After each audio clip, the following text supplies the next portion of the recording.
مؤمنين. Annabi Ibrahim ma barazana aka mishi. To waɗannan gumaka da kake gani so sun yi fushi, kawai ka jira abin da zai biyo baya.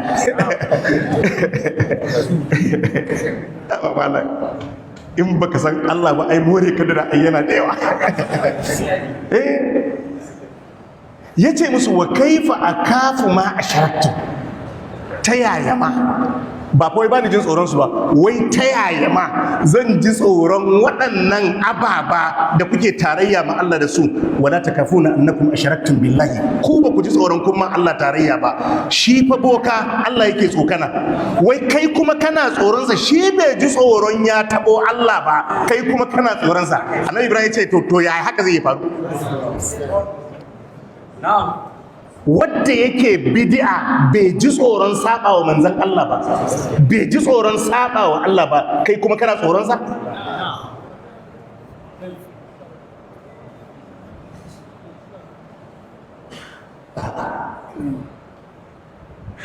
Yana daga cikin ribar tauhidi sanin Allah, za ka zauna lafiya zuciyarka ɗaya.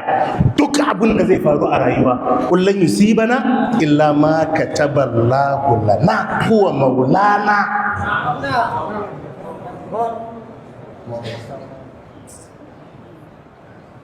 Shikenan.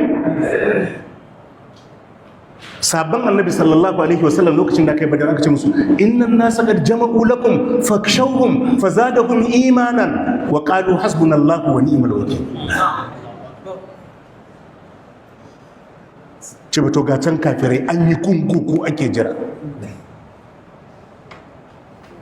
الذين قال لهم الناس إن الناس قد جمعوا لكم الذين قال لهم الناس إن الناس قد جمعوا لكم فخشوهم فزادهم إيمانا وقالوا حسبنا الله ونعم الوكيل. to ga can an yi gungu za a murkushe ku.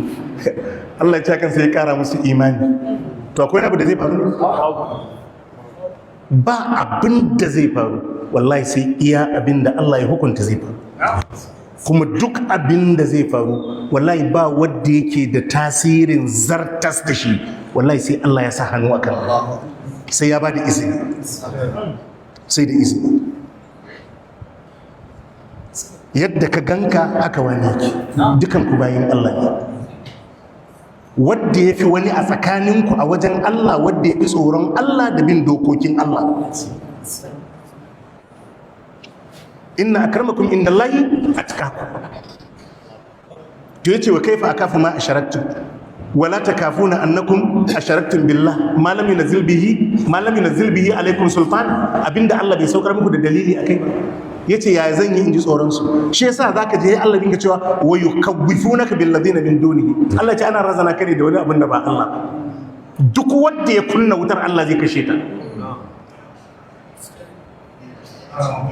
Kuma shi ke rike da gashin goshin kowa sai inda ya juya ka.